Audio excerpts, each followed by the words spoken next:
What is up, everyone? Welcome to the broadcast. If you're excited about what you're about to experience and what we're going to go through, give me some noise in the comments. Let's go.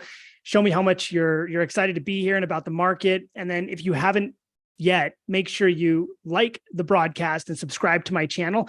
And then go ahead and go follow me on Twitter. I found that if I post and kind of talk about money and shit post about the markets, I get a lot of engagement. So if you're not following me on there, just go to twitter.com.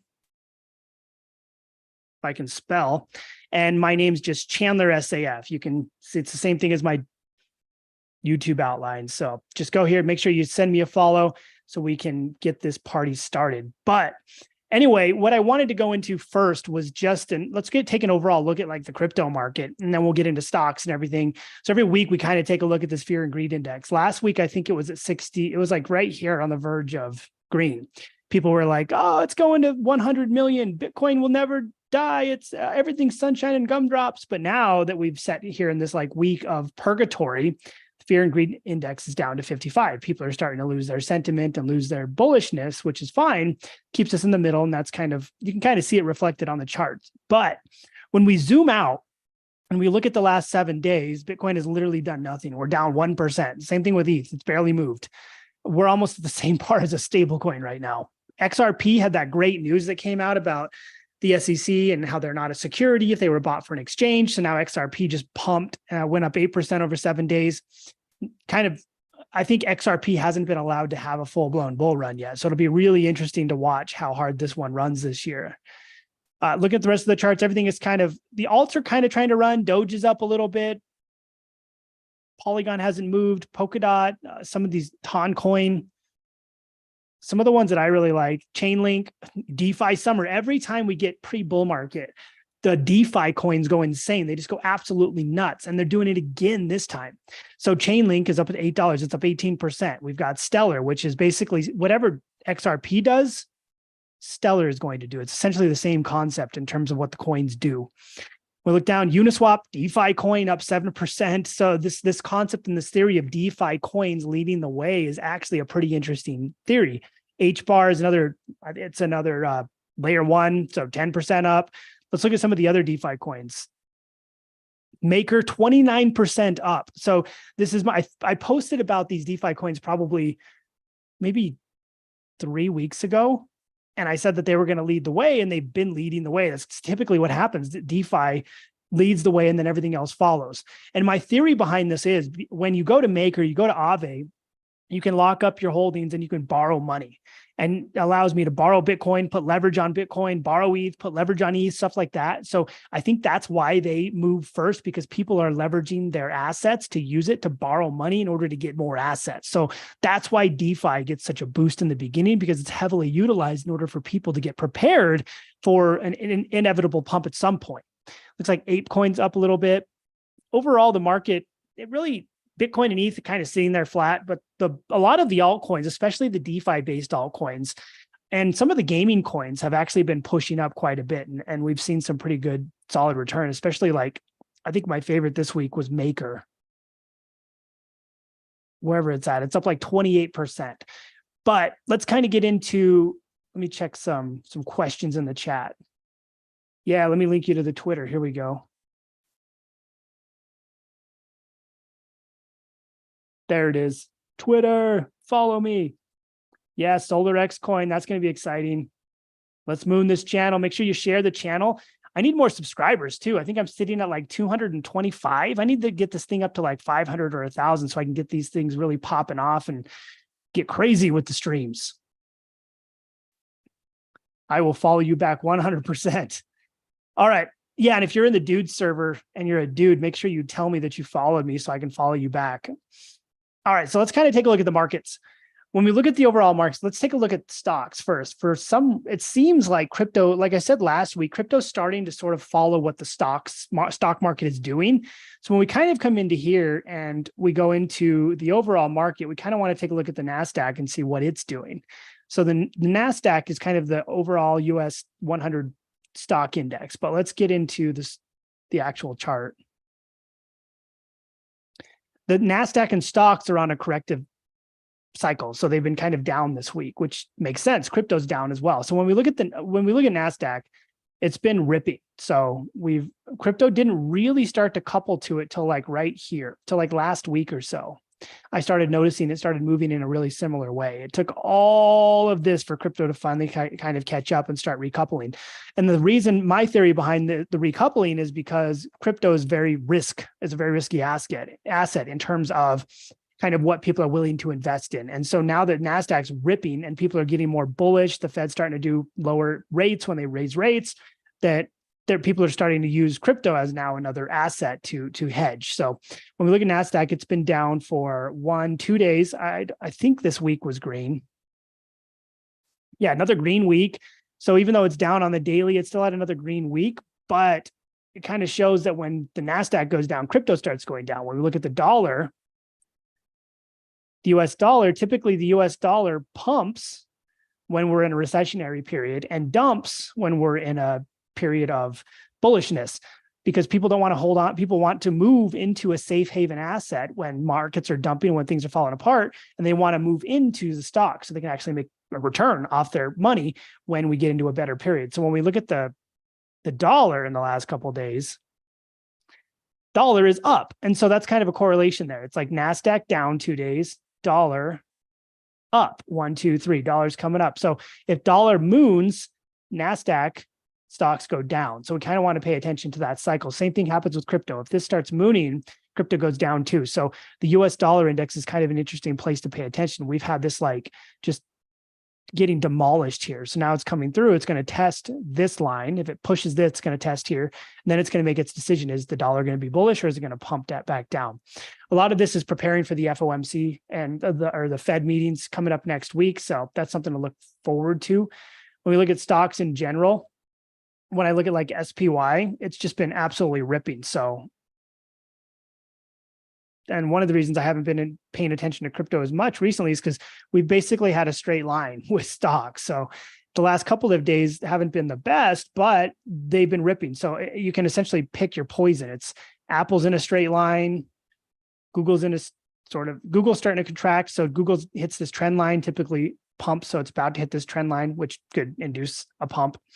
Look at Microsoft, it had some bullish news, but all of these charts look really good on the stock market. And because stocks have been so bullish, I think people starting to recouple with crypto because they're starting to get away from the idea that we're moving into like some sort of recession, and they're kind of realizing the possibility that maybe the recessionary period might not happen. So some things to pay attention to. And like I always say, when we look at like crypto related stocks, they're up only when crypto's up only, and they're down only when crypto's down only. And often, if you can get in these, especially if you trade options on these, the return from Marathon and Riot and like MicroStrategy can be like significantly higher than the return you would get on Bitcoin. So if I put calls in on MicroStrategy somewhere around here, I'm absolutely crushing it on this. My return is going to outperform Bitcoin by a massive margin. So something to pay attention to on that kind of stuff. They do tend to move the same as crypto, and they tend to have a lot more volatility and a lot more strength. Some things I look at in the sort of the stock market, I kind of pay attention to SPY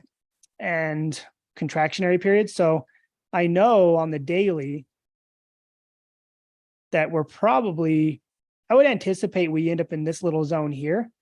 So we're kind of starting to come down to it. We come down in this zone. That's when I would like to stock up to buy calls for SPY, kind of look at Apple, start buying calls for some of the bigger stocks because they're going to give me the biggest return, the biggest bang for my buck. Even like Tesla coming up, it's on its trend. As soon as Tesla like hits trend lines, as soon as a lot of these things contract back, and SPY is typically a leader in that, I know that I can come in and take calls. But let's get to crypto. So things I look at here, Bitcoin dominance is getting demolished. So Bitcoin dominance kind of peaked up here, like 52.16%. This is Heiken Ashi candles, but we'll say like 52.16% it peaked.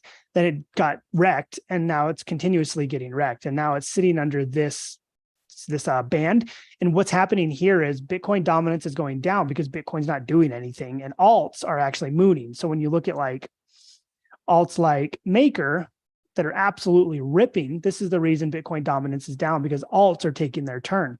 And so I've talked about this in previous streams before. What usually happens in the cycle is Bitcoin moons first, Bitcoin goes nuts. Then ETH and the big caps will start going nuts. Then after ETH and the big caps go nuts, so big caps are like Matic, DOT, Sol, BNB. So after they've taken their turn, then we'll usually go into the mid caps. So that's like, let's go back over here. So it's like Bitcoin moons, then ETH and the big caps. So we've got like XRP, Cardano, Solana, Doge, Tron. These kind of coins will start mooning. And then what'll happen is then all of a sudden the mid caps, things under like a billion market cap or something like that. So then we've got like Avalanche, we've got Sheeb, Chainlink, Stellar. But what's interesting about this rally that I've talked about a bunch of times is the fact that DeFi coins are the ones actually leading the way. So we look at what's actually doing well, and we come over here and we're like, okay, well, DeFi went absolutely insane. It went nuts. So as soon as we cleared down here at $30 in June 24th, comp just kept going straight up. I still think I think it's going to retest the 65 zone, which is going to be a good buy zone. And then it's going to push to 90. Because when you look at the weekly, comp doesn't have a lot left in the way. It's kind of trying to establish this zone here. If we can get some support down here, or even right here, then I think comp moves to this 97 zone. I think it moves fairly quickly. So we're kind of looking for maybe 111 as our next zone of resistance. But a lot of these DeFi coins are doing this. And so I see Aave is coming up now. So Aave, we've got these EMA bands. It's coming up, and it's wicked up on top of this and tried to push a bunch of times, but it's established support there. So once they establish support, they typically push to this one, which it got rejected off of. And after they push and they can actually drive and bounce, they push to the next one. So it's kind of what we're looking at. And when you look at let's look at comp, it did that. So when we look at comp, it did the same thing. So it got support, it pushed, didn't get rejected, found support, pushed, got rejected a little. Now it'll find support and then it'll push. So look at SNX, another DeFi coin. These DeFi coins just go absolutely insane. So same thing over here. It found support here, got rejected a bunch of times. Then when it did find support, it pushed all the way through, came back to test. Now it's above. So its next stop is to push here and to push right here. So SNX has a lot of room to move. And when you look at last time, we had like a DeFi summer.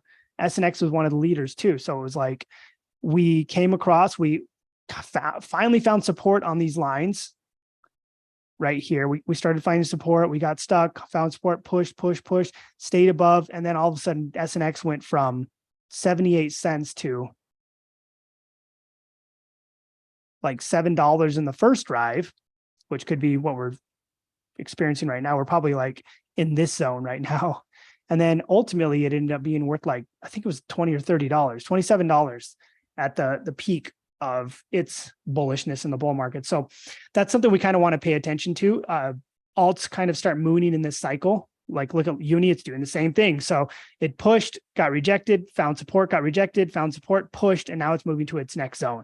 So a lot of these things are doing the exact same thing. I think Optimism is doing it right now. So look at Optimism, doesn't have a lot of data to pull from, but we pushed, found support, pushed, now it's trying to push past this one. So I think that's something to pay attention to on a lot of these coins. The other thing that I like to look at when I'm on these is the RSI and the Awesome Oscillator. So when we look at the RSI, typically what I look for is on the 1 day, on the 3 day, is it starting to cross over the 50? And so here, yes, it's coming up to it. It was pushing, and now it's kind of retesting that zone. So if it can push and drive, then it puts us in a really good spot for extended drive. So same thing, look what happened here with SNX.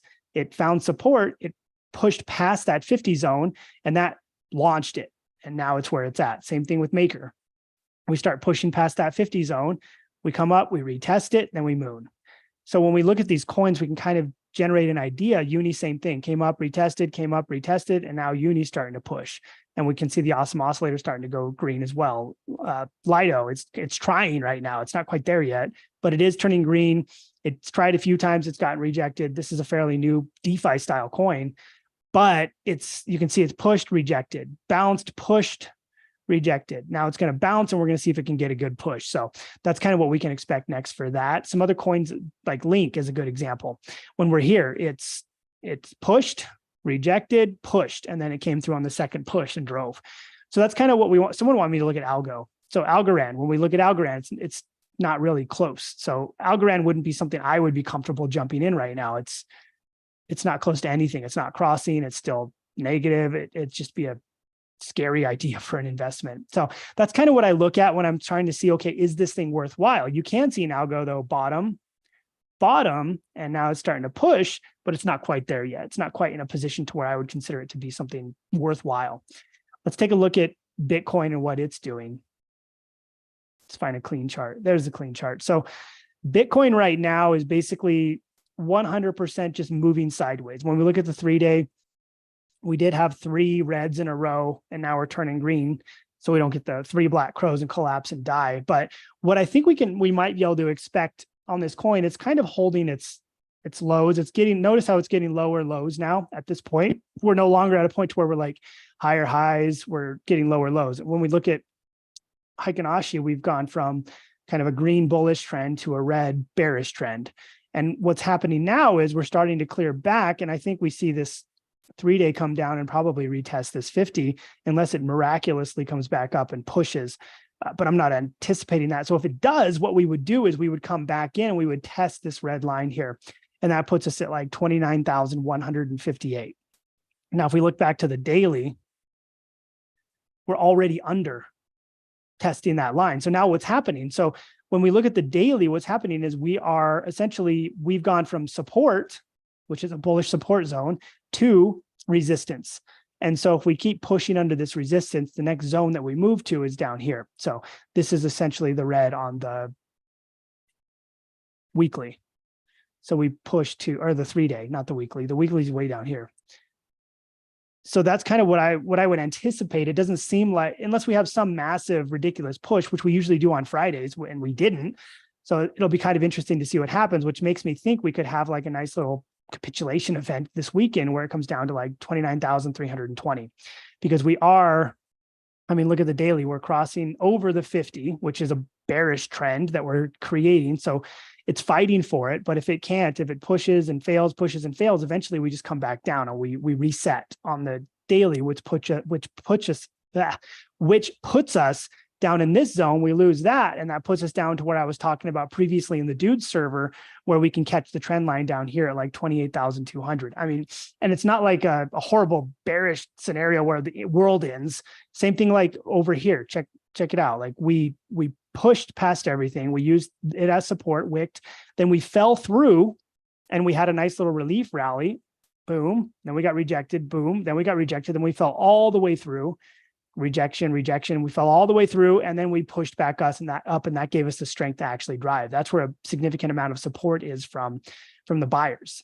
So we may not go all the way down there, but if we do, that's fine. That puts us around like 26.7. But if we even get here, which is kind of what I'm anticipating, that puts us in a zone to where we can get a good bounce. So when we look at the trend line that I had, got to find it. I have too many Bitcoin. I like one clean chart, one chart for like short-term movement, and then one chart for like longer term movement. But when we look at like our little trend we've established, it's like it's hit, drive, bounce, hit, drive, bounce, and then stuck, bounce. So what I would anticipate us seeing is we come through, and guess where this one right here is just sitting here. It's waiting to be bounced off of. So I think we come down and we hit somewhere around here, like 28,342. And that puts us right on this trend line. And so you could argue that this resistance has been so strong, we haven't been able to get past it. So this could be like a double top here, but I would say we at least hit here, and that gives us the strength to push past and get us in that like 34K zone. And I would anticipate like between 34 and 37 being sort of another top. And then we come back down and we try to establish like 30K as support. So that's what I'd be looking at. And like I said, we are crossing the 50 on the daily. We're coming down. We're just about to go negative on the Awesome Oscillator as well. So those are all pretty bearish signals. It's not like the end of the world. It's like we're going back down to 15K. Obviously, we'll see what happens when we get there, but that would be my thesis kind of on where we're at. So let me check any questions we have in here. Let's see, coming, let's do it. Whoop, whoop. Welcome, dudes. The ETH and BTC is what I want to see. Cool, I'll do ETH next. The American government just dumped a whole load of BTC. There's always rumors of the American government dumping. I don't think it's a really big issue, just because usually the American government needs all sorts of like checks and balances to be able to make a decision. And for a while there, the rumor was they were dumping on Wednesdays, but it turns out they weren't actually dumping at all. So I wouldn't worry too much about it. It's the rumor that kills it typically. It's not even the fact that it's dumping. It's the fact that there's a rumor about it. So then everybody panic sells, which if you can catch that panic sell, you can ride it right back up to where it started. Would I recommend shorting now or finding a better entry? I would say if we lose, let's go to a clean chart. I would say my short, the perfect short for me, let's draw a line here.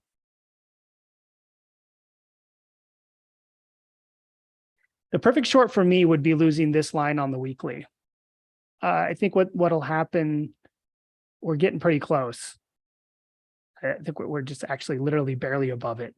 But if we lose this line, like the 30,067 on the weekly, then I could anticipate a drop, not to 27, but I would anticipate a drop down to like at least 29.3. And I put the short, like my short thesis in the dude's server. So go in the crypto channel and you can see. But I would anticipate if we get rejected off this on the weekly, we may see a little relief rally. And then we probably see we fall straight through to 29.3. So if you did want to short this, what I would do is I would set my short as close to like 30,000, like 30,109, even like 30,053. And I would set a stop loss around like 30,200, 30,400 if you want to get real crazy with it. But this would be the zone. Like if we can't close this on the weekly, I would anticipate we come right down to here. So something to pay attention to. The weekly closes obvious on Sunday. So Sunday at 8 o'clock Eastern. So pay attention to that. We have 2 days and 2 hours left to see if we can do this. Notice how it hasn't closed below that at all. And I'm looking on Heiken Ashi, but when we look at regular candles, the actual candle itself always seems to push back up and close above that zone. So if we close below that, that's a pretty good indicator that we have a dump coming. So something to pay attention to. And then on ETH, it's a similar story where looks a little better. We're sitting right up here, 1837. We lose 1837. We'll just mark it.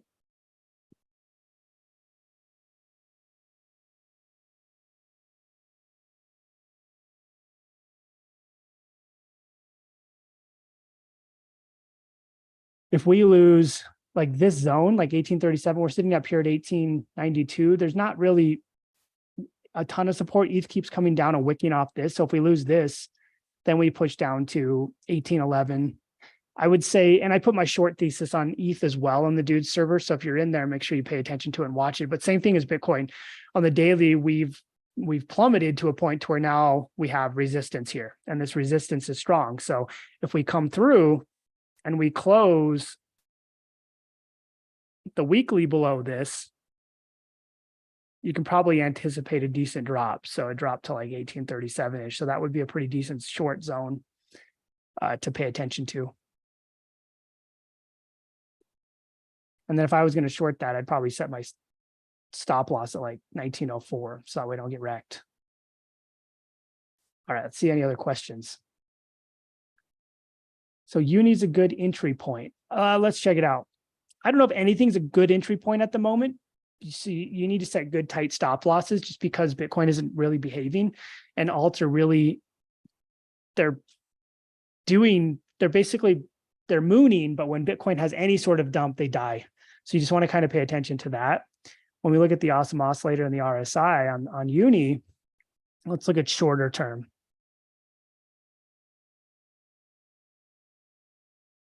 Like it looks like Uni's already had a pretty good drive. I would say on the daily, it's consistently pushing, but it's pretty close. It may have already had a decent pump for this phase of where we're at in the market. It's also coming into a pretty big chop zone. So, I mean, if Uni can, it's already pushed pretty hard. If Uni can clear this right here, 619, then I would probably say Uni might have legs to push to like 653. And then if we push 653 and we're able to pump through that, and we obviously hit wick, and this could take weeks, we move to like $9. We kind of get past this chop zone. So we go from 652, profit zone 1 is like 718, profit zone 2, 899, profit zone 3, somewhere around here. So that's what I would anticipate. This could take a while though. I mean, this pump June 5th until the end of July. So you have to remember that it could take a minute. It could take Bitcoin collapsing everything and then pushing back up for that big push. Something that I think is early. Let's see what Ape's doing. I thought Ape was a little bit early in terms of how it looks. Yeah, Ape is just starting to push over on the daily. It's been trying to push pretty hard. I think this isn't financial advice, but I mean, Ape's starting to look like it wants to make a pretty aggressive move. So if Ape was able to do this, I think because we wicked off this, Ape's next stop should be like 232.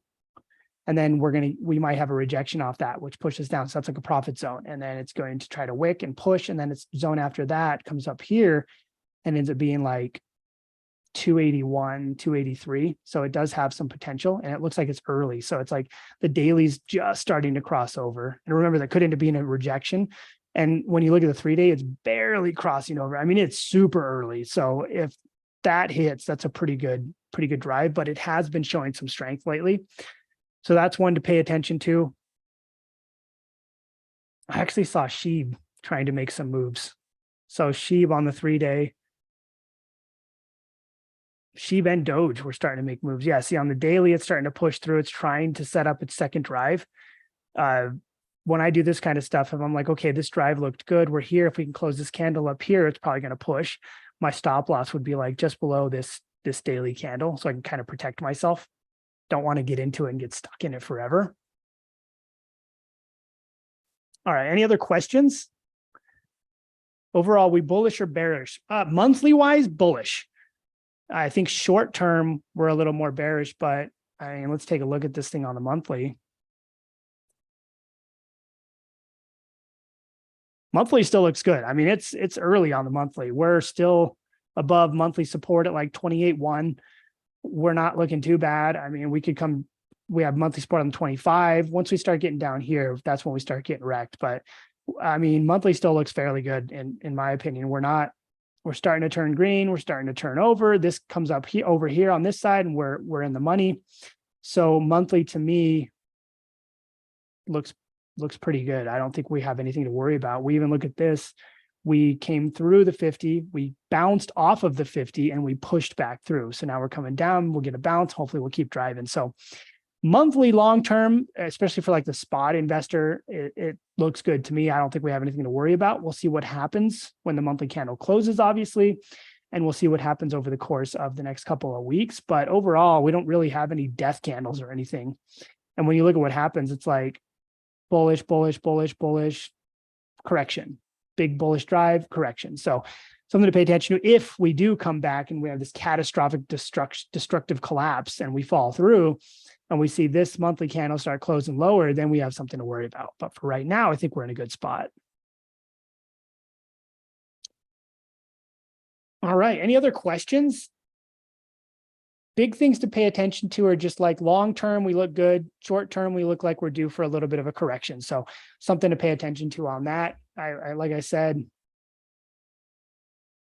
we're on the daily right now. So we're using this as resistance. And if we cannot get past this on the weekly, then I think we push back down to like 29.3, which puts us on a road to that 28.2 mark that I was kind of anticipating or looking for. So that's what to pay attention to on Bitcoin.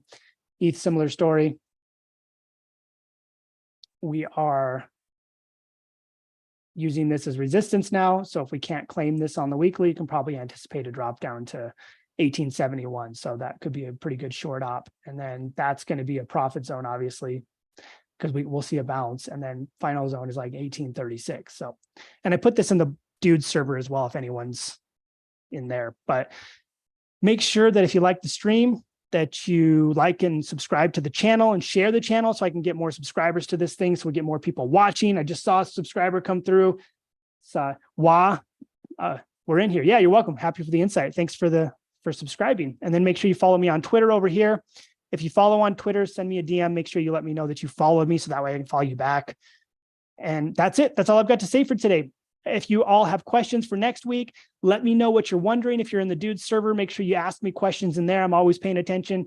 I'm good to talk about Bitcoin, stocks, all that kind of stuff. Basically, for me, if the market's moving, I'm moving over to where the market's and the money's at. So that's kind of the goal of the market. Take as much liquidity out of it as humanly possible and put it in your pocket. So that's it. Remember, nothing on here is financial advice, but that's it. I'm going to go head out to the gym. Hope this was helpful. If you enjoyed this broadcast, go in the Dudes server and let me know. Say, hey, that was awesome. Hey, it was great. Or if you enjoyed this broadcast and you're on Twitter and you're not in the Dudes server, go on Twitter and tag me. Let me know you liked it. Let me know what your biggest takeaway is. And let's see some flaming Elmos. All right. I will talk to you all later. Whoop, whoop. Yep. Happy to help out. Thanks for joining me, Green Ranger. Thanks. Glad you liked it. Trying to make it cohesive, intelligent, and sort of macro oriented so we know where we're headed.